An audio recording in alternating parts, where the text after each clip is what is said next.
ಎಲ್ಲ ದೇಶಭಕ್ತ ಬಂಧುಗಳಿಗೆ ನಮಸ್ಕಾರ. ಸ್ನೇಹಿತರೆ, ಇಂದಿನ ಮಕ್ಕಳಿಗಾಗಿರ್ಬೋದು ಅಥವಾ ಈಗಿನ ಯುವ ಪೀಳಿಗೆಗಾಗಿರ್ಬೋದು ಒಂದಿಷ್ಟು ಸ್ವತಂತ್ರ ಹೋರಾಟಗಾರರ ಹೆಸರನ್ನ ಹೇಳಿ ಅಂತ ಹೇಳಿದ್ರೆ ಒಂದು 4-5 ಹೆಸರುಗಳನ್ನು ಹೇಳಿಕಷ್ಟೇ ನಾವು ಶಕ್ತರಾಗಿದ್ದೇವೆ. ಅದಕ್ಕೂ ಮೀರಿ ಇನ್ನಷ್ಟು ಹೆಸರುಗಳನ್ನ ನೆನಪು ಮಾಡ್ಕೊಳ್ಳಿ ಅಂತ ಹೇಳಿದ್ರೆ ತಡವರಿಸುವಂತಹ ಪರಿಸ್ಥಿತಿ ಇವತ್ತು ನಿರ್ಮಾಣ ಆಗೋಗಿದೆ. ಸೊ ಈ ಒಂದು ಉದ್ದೇಶವನ್ನ ಇಟ್ಟುಕೊಂಡು ನಮ್ಮ ಉತ್ತಿಷ್ಟ ಭಾರತ ತಂಡ ನಮಗೆ ಗೊತ್ತಿಲ್ಲದೆ ಇರುವಂತಹ ಹಲವಾರು ಸ್ವತಂತ್ರ ಹೋರಾಟಗಾರರನ್ನ, ಸಮಾಜ ಸುಧಾರಕರನ್ನ ಅವರವರ ಜನ್ಮದಿನದಂದು ನಮಗೆ ಅವರ ಜೀವನ ಚರಿತ್ರೆಯನ್ನ, ಸ್ವತಂತ್ರ ಹೋರಾಟದ ಪರಿಯನ್ನ ಪರಿಚಯ ಮಾಡಿಕೊಡುವಂತಹ ಒಂದು ಉತ್ತಮವಾದ ಕಾರ್ಯವನ್ನ ಮಾಡ್ತಾ ಇದೆ. ಸೊ ಈ ಒಂದು ನಿಟ್ಟಿನಲ್ಲಿ ಇವತ್ತು ನಮಗೆ ಗೊತ್ತಿಲ್ಲದೆ ಇರುವಂತಹ ಒಬ್ಬ ಸಮಾಜ ಸುಧಾರಕರನ್ನ, ಸ್ವತಂತ್ರ ಹೋರಾಟಗಾರರನ್ನ ನಿಮಗೆ ಪರಿಚಯ ಮಾಡಿಕೊಡುವಂತಹ ಪ್ರಯತ್ನವನ್ನ ನಾನಿವತ್ತಿಲ್ಲಿ ಮಾಡ್ತಾ ಇದ್ದೇನೆ. ನಾನಿವತ್ತು ಮಾತನಾಡಲಿಕ್ಕೆ ಹೊರಟಿರುವಂತಹ ವ್ಯಕ್ತಿ ಉತ್ತಮ ಭಾಷಣಕಾರ್ತಿ, ಉತ್ತಮ ಬರಹಗಾರ್ತಿಯೂ ಹೌದು, ಮಹಿಳಾ ಹಕ್ಕುಗಳ ಹೋರಾಟಗಾರ್ತಿಯೂ ಹೌದು, ಹಾಗೇನೆ ಭಾರತ ಸ್ವ ಆಡಳಿತದ ಬೆಂಬಲಗಾರ್ತಿಯೂ ಕೂಡ ಹೌದು. ನಾನಿವತ್ತು ಮಾತನಾಡಲಿಕ್ಕೆ ಹೊರಟಿರುವಂತಹ ವ್ಯಕ್ತಿಯ ಹೆಸರೇ ಶ್ರೀಮತಿ ಆನಿ ಬೆಸೆಂಟ್ ಅಂತ ಹೇಳಿ. ಸೊ ಸ್ನೇಹಿತರೆ, ಆನಿ ಬೆಸೆಂಟ್ರ ಪ್ರಾರಂಭಿಕ ಜೀವನವನ್ನ ನಾವು ನೋಡೋದಾದ್ರೆ 1847 ಅಕ್ಟೋಬರ್ 1 ಲಂಡನ್ ನಲ್ಲಿ ಇವರ ಜನನ ಆಗುತ್ತೆ.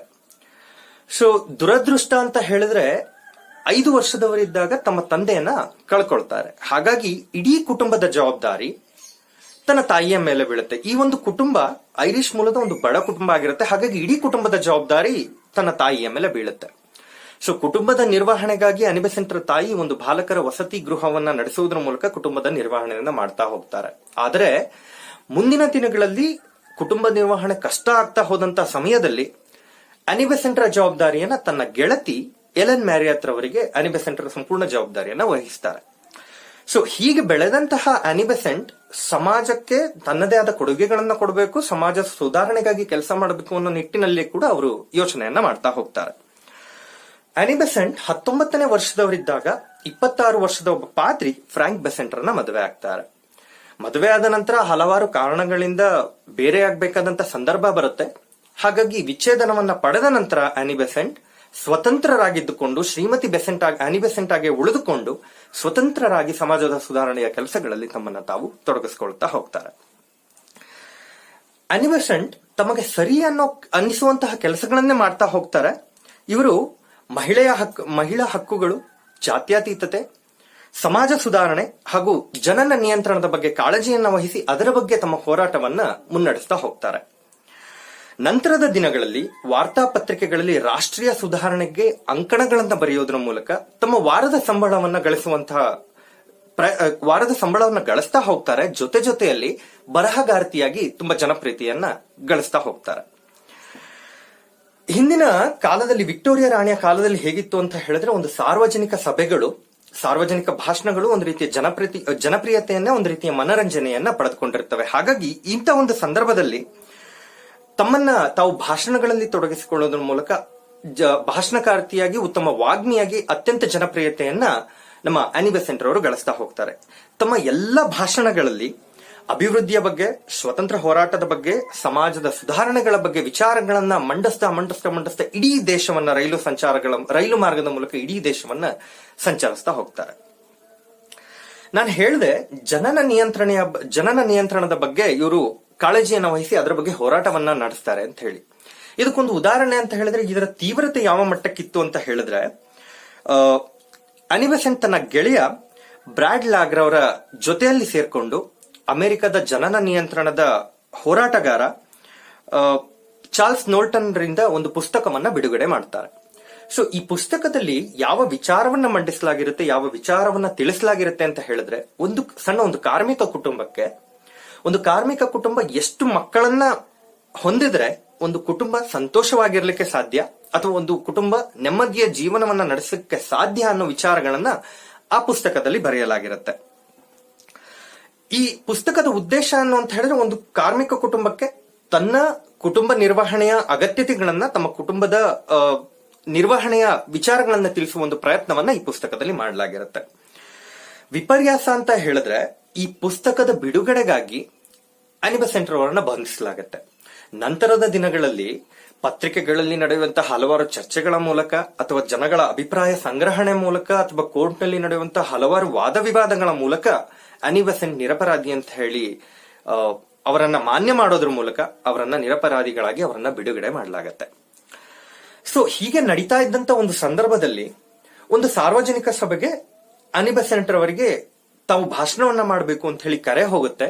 ಹಾಗಾಗಿ ಆಯ್ತು, ಆ ಸಾರ್ವಜನಿಕ ಸಭೆಯಲ್ಲಿ ನಾನು ಭಾಷಣವನ್ನ ಮಾಡ್ತೇನೆ ಅಂತ ಹೇಳಿ ಅನಿ ಬೆಸೆಂಟ್ ಒಪ್ಪಿಗೆಯನ್ನ ಸೂಚಿಸ್ತಾರೆ.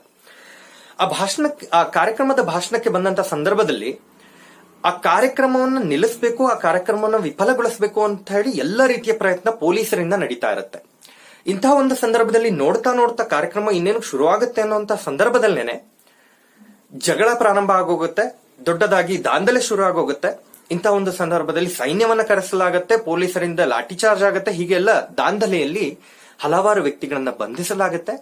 ಜೊತೆಯಲ್ಲಿ ನೋಡ್ತಾ ಇದ್ದಾಗ ಒಬ್ಬ ಮೃತನಾಗಿ ಹೋಗ್ತಾನೆ.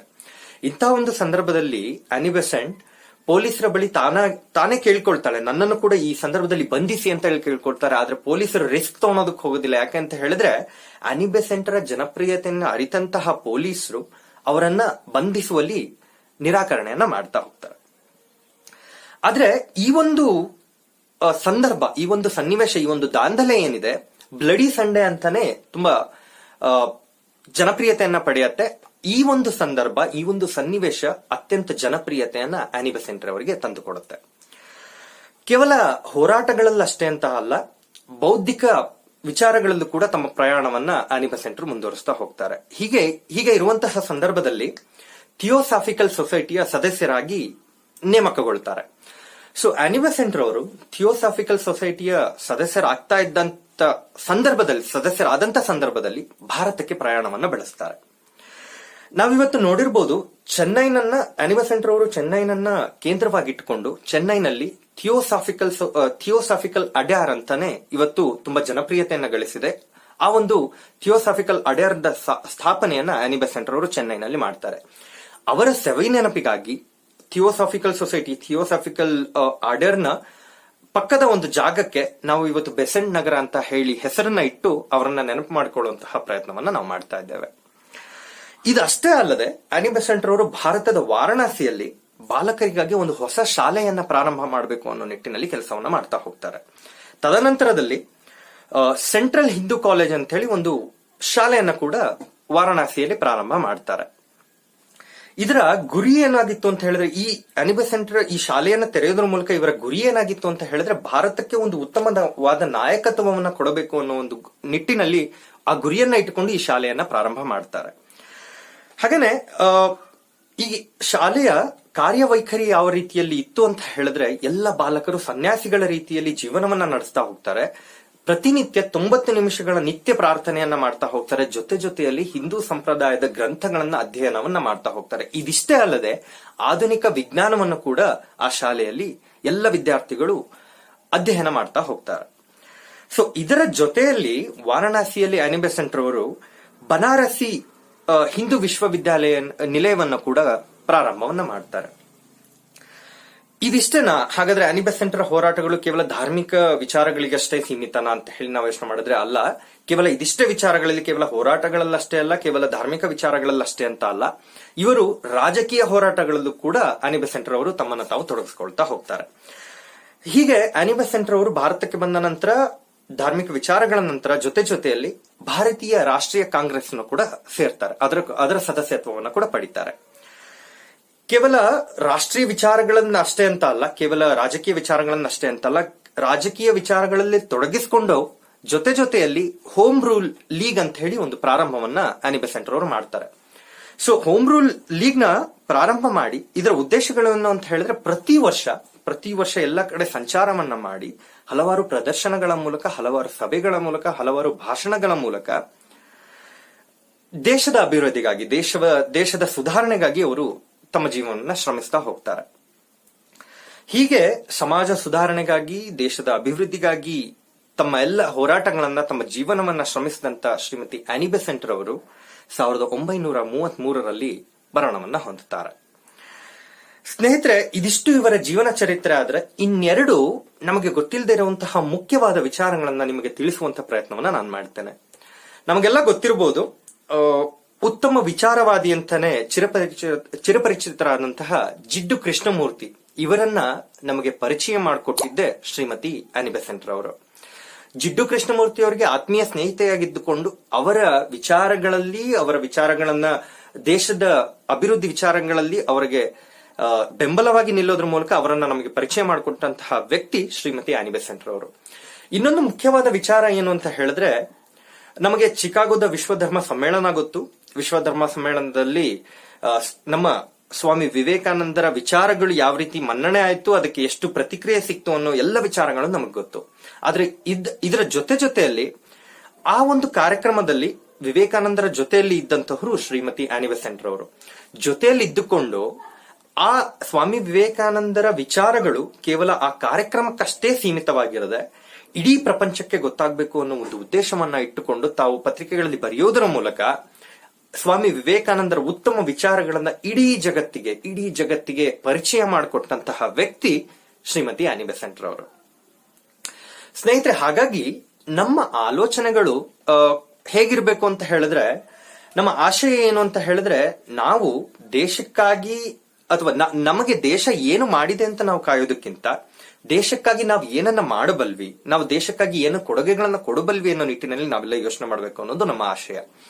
ಯಾಕೆಂತ ಹೇಳಿದ್ರೆ, ಇವತ್ತು ದೇಶ ನಮಗೆ ಇರಲಿಕ್ಕೆ ಮೂಲಭೂತ ಸೌಕರ್ಯಗಳನ್ನ, ವಸತಿ ವ್ಯವಸ್ಥೆಯನ್ನ, ಎಲ್ಲ ರೀತಿಯ ವ್ಯವಸ್ಥೆಗಳನ್ನ ಇವತ್ತು ಈ ದೇಶ ನಮಗೆ ಮಾಡಿಕೊಟ್ಟಿದೆ.